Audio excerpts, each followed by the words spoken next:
దేశవ్యాప్తంగా రక్షాబంధన్ వేడుకలు ఘనంగా జరుగుతున్నాయి. అన్నా తమ్ముళ్లకు, అక్క చెల్లెళ్లకు రాఖీలు కడుతున్నారు. తమ ప్రాణాలను పణంగా పెట్టి అఖండ భారతదేశానికి రక్షణగా నిలుస్తున్న సైనికులకు చిన్నారులు రాఖీ కట్టారు. చిన్నారులకు మిఠాయిలు తినిపించి ఆశీర్వదించారు సైనికులు.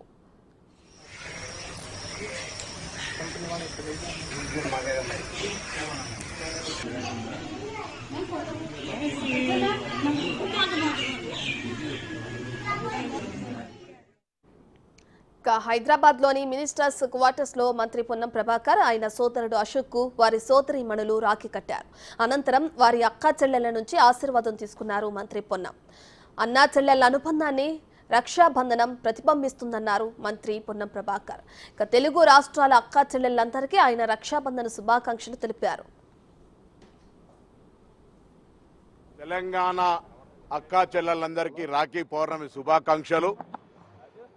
నా అక్కా చెల్లెలందరూ ఇంకా అన్ని రకాల అభివృద్ధి చెందాలని ఆకాంక్షిస్తూ తెలంగాణ ప్రభుత్వం అధికారంలోకి రాగానే మహిళలందరికీ ఉచితంగా బస్ సౌకర్యం కలగజేసినాం. ప్రతిపక్షాలు విమర్శిస్తున్నట్టుగా అక్కడక్కడ బస్సులలో రద్దీ ఎక్కువ అనే అంశానికి సంబంధించి రాజకీయం చేసే ప్రయత్నం చేస్తారు.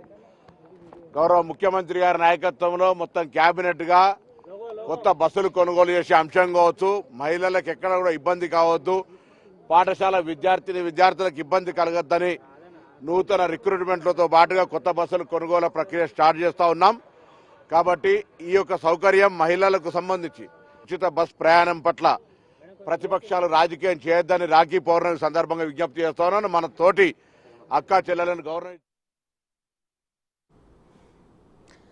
జనగామ జిల్లా పాలకుర్తిలో విద్యార్థులు రాఖీ సంబరాలను వినూత్నంగా నిర్వహించారు. ప్రభుత్వం చేపట్టిన స్వచ్ఛదనం పచ్చదనం కార్యక్రమంలో భాగంగా స్కూల్ ఆవరణలో మొక్కలు నాటి వాటిని రాఖీలు కట్టారు. ఇక సమస్త జీవులకు ప్రాణాధారంగా ఉండే మొక్కలకు రాఖీలు కట్టి ఆకట్టుకున్నారు.